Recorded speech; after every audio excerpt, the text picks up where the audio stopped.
5th Thursday afternoon. I'm Chief Meteorologist Efren Afante with your tropical update, or their lack of.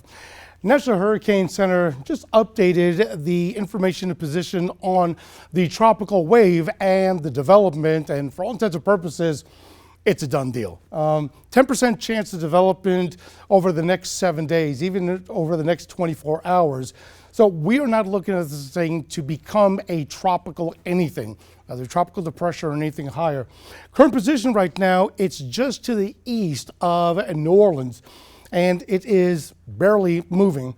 You see a lot of precipitation that's involved in it, and you can see the cyclonic spin to it, spinning counterclockwise. We've had a couple of showers and thunderstorms in the Palmetto State, but it's been pretty much along the coast and then into North Carolina along the foothills and into the Appalachians. But notice that a lot of the precipitation that's coming off of the back end of this tropical wave is pushing straight north. So it is spinning in the dynamics that any tropical cyclone or tropical wave would do. Sustained winds right now at 30 miles an hour, and that wind span only spans about maybe 35 to 40 nautical miles from the center. So as far as any wind that's going to be affecting us from where it's positioned right now between Biloxi and New Orleans, that's not going to affect us. What we're having right now is a different setup, and fortunately has nothing to do with the tropical wave. It'll continue to move to the west, and for all intents and purposes, that's not going to be a factor to our weather as far as it being a tropical event. By Sunday, it's going to be traversing along and probably just to the west of the Mississippi River through Louisiana and then into Arkansas. By Sunday afternoon, it's going to be really nothing more than just an area of low pressure, similar to what we deal with when it comes across the country and then moving into the Carolinas. But with its position being well out to our west, that means that in the coming days, all the moisture that's going to be transported on the west side is going to be transported north, and then everything moves generally from west to east. So a lot of that moisture is going to be moving in, but it's going to be a while, and we're looking at more like that'll start affecting us going into Sunday night and then into the start of the week. Here's the culprit. Remember that high pressure that we were talking about yesterday was parked right over South Carolina, practically right on top of the upstate. It has shifted a little bit more to the north. It's still been impacting that area of a tropical wave, but the other dynamics is that there's an upper level low that's right over the Bahamas. So all of that keeps on pushing that tropical wave out of the way, but that high pressure is still allowing a lot of the drier air from aloft to be pushed down into the lower atmosphere. So that's why we don't see that many cloud coverage in South Carolina outside of the coast. But this area of low, it adds to the amount of surface moisture that's coming off of the Atlantic and pushing into the Carolinas.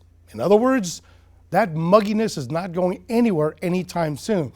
Even with the projection of where that tropical low is going to be, making its way west of the lower and mid-Mississippi Valley, that moisture is still going to be stuck in place from all of these three combined, and this is going to be pretty much the factor for the next 5 days. So as far as a tropical event, put a fork in it, it's done. We're not going to be dealing with that. The rainfall, that's going to be the interesting issue, because now they've got a very likelihood of some flooding rainfall in the south central coast of the Louisiana parishes, extending all the way up into just areas around Alexandria, Virginia, and then heading across just south of Jackson, Mississippi, and then all along the coast. Why is that really a factor for us? Simply put, there's also a marginal to slight risk well to the north of it. Well, that high pressure is just keeping everything along I-20 all the way into South Carolina dry as far as any chance of real appreciable rainfall. As we get into tomorrow, again, it's going to start moving towards the north. So by Friday night, we're talking about a good chance for marginal to slight risk of heavy rainfall up the Mississippi Valley and then cross Tennessee into North Carolina. By Saturday, it's now the position is very likely going to have all that moisture transport with all the rain occurring up the Mississippi River, way into the Midwest, and then across into areas of the Mid-Atlantic. Now, by Saturday, there is a marginal risk for pretty much the upstate, the PD, and inland Grand Strand, right along the North and South Carolina border. Here's where things change. By Sunday, not much of a risk other than the far western portion of the upstate as the moisture keeps on pushing north. But as that moisture pushes north, everything again moves from west to east. So that moisture is going to settle in by Monday, and it's going to be covering not only the tri-state and into a good portion of Florida, it's also going to include all of South Carolina. So there is a marginal risk that we could see some, as we've had before, brief but heavy rainfall as we go into Monday. Well, remember last night, this map didn't want to come up very friendly. Finally, it has come up that the rainfall amount expected over the 7-day span has dramatically dropped for the areas of southern Louisiana. But still, they're targeting anywhere from, on the high end, 4 to 5 inches of rainfall, but it's only a southern portion of Louisiana. Still the potential of 2 to 3 inches of rainfall along I-10 and points into Florida, down I-75. Still have the possibility of heavy rainfall of 2, localized 3 inches of rainfall in areas of the Tennessee Valley, over the Appalachians, into the North Carolina foothills, and then way out into the areas of the Outer Banks. For South Carolina, though, at this time, and keep in mind that this trajectory only goes out until Tuesday. So it's only forecasting for now, maybe as high end as 1.5 to 2 inches along the South Carolina coast, into areas of coastal inland Grand Strand, and then the rest of South Carolina is looking on, at least on the very high end, maybe 1 inch. But those totals will change as we go into tomorrow, because again, this is only accounting for on the back end, Monday and Tuesday, as well as overnight Tuesday. Here's what we're looking at as far as rainfall chances. Again, starting right now and through Sunday during the day, not really that big of a chance of any rainfall. There have been light showers, rumble of thunder or two today. So if you want to put it in a percentage, well, 20% chance of any precipitation today, as well as Saturday and Sunday. So by and large, most of us are not going to be dealing with any rainfall. If we do have any rainfall, it may last 5-10 minutes at most, and then we clear out. But it does ramp up as we get to Monday, all the way into at least Wednesday. That's when we're going to be focusing on the potential for widespread rainfall. And then, of course, on Monday, Tuesday, the possibility that we could be looking at also heavy rainfall. So the impacts, what we're looking at, not much of an impact for today, not really an impact for Friday as well. Target is going to be Saturday, Sunday, and Monday, although we're expecting rainfall to start coming in more so and more widespread on Monday and Tuesday. The criteria for the impacts is really not going to be the rain. It's going to be how humid it is.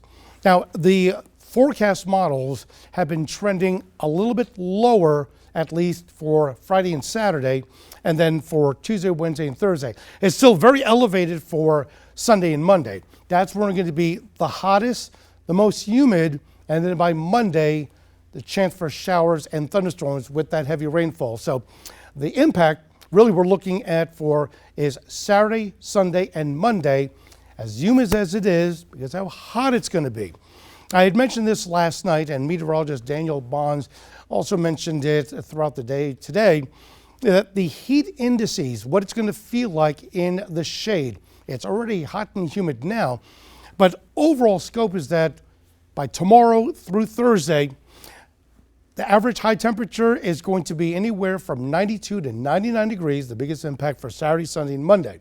With those 3 days, and as humid as it's going to be, the heat index probably will maximize at around 106. It's still dangerously hot, but here's the key thing to, as far as the message. The National Weather Service issues a heat advisory if the forecasted heat index value for the preceding day is going to be 108 or higher.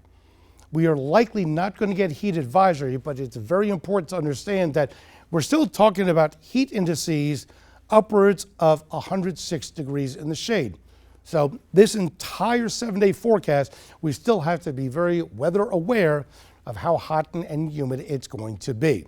Not everybody is going to hit 99 degrees. Not everybody's going to hit 106 through the weekend into Monday, but many of us are going to have heat indices that are going to be at least 100 degrees, and that will end up starting probably early afternoon. So time frame we're looking at as far as heat indices over 100, well, it's summertime.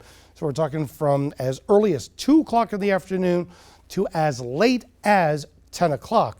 And very likely that's going to be the case of heat indices that'll still be close to 100 approaching 10 o'clock at night for Saturday, Sunday, and Monday.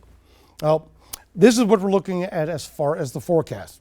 For tomorrow, high temperatures throughout the state will be in the 90s, low 90s along the South Carolina shores, and then mid to upper 90s for the Midlands, the PD, the the upstate, and the CSRA. If there's going to be an isolated shower or storm, it's going to be maybe 1 or 2 in all the regions. As we get into Saturday, it will get hotter. Now we're talking about low to mid 90s possibly along the coast, and then mid to upper 90s for the rest of the state. Again, very little chance of rain. So at least plan accordingly. Now we're making our weekend plans with all we've been hearing about. So plan accordingly. Don't change your plans anywhere in South Carolina for the weekend. Sunday, notice, still high temperatures now uniform in the mid to upper 90s, especially everybody west of I-95 all the way to the upstate. But here's the difference. Sunday afternoon, we'll start catering to the chance of showers and thunderstorms in portions of the upstate. That very likely will start filtering a little bit more closer towards I-20 for portions of the Midlands and the CSRA. But this is where our opportunity for rain will finally come in. By Monday, we are looking at high temperatures, still to be in the low to mid 90s, but this will be our first big opportunity for rainfall. If you need it, well, plan accordingly for Monday. But we're talking about pretty much widespread rainfall throughout South Carolina. Monday is when we have the marginal risk that we could be looking at the heavy rainfall. Well, to wrap it up, here's what we basically have. The tropical area of interest, Invest 93L, is for all intents and purposes, stick a fork in it, it's done. This is not going to be an impact anywhere to the southeast or even into the mid-south states. The projection by Sunday, it's going to be making its way already across Louisiana and then making its way very likely along or to the west of the Mississippi River all the way up into Arkansas and bordering right around western Tennessee and Kentucky. The impacts that we're going to be looking at, the focal point will be for Saturday through Monday because of the heat and humidity. Friday, Tuesday, and Wednesday, more so that it may be hot, but Tuesday and Wednesday also is we're going to be looking at the rainfall. But the heat index values, the big ones that we're looking at for the impacts will be Saturday, Sunday, and Monday. Heat indices upwards of about 106, still below a heat advisory criteria. So we'll probably not get a heat advisory from the National Weather Service. And if we don't, just keep in mind that it's still going to be dangerously hot. And then, of course, the rainfall on Monday, the Weather Prediction Center has indicated a marginal, so 1 out of 4 risk for heavy rainfall throughout the state. And very likely the rainfall for Monday will start mostly in the morning, but then continue by midday and all throughout the afternoon and evening. I want to make sure that you're updated with all the information, and most importantly, it may be Thursday, but a lot of you are already planning for Friday night and the whole weekend. We're going to keep you updated with all the weather updates as long as it's going to impact us one way or another. So for now, stay safe, stay cool, and I'm News 19 Chief Meteorologist. We'll keep you advised.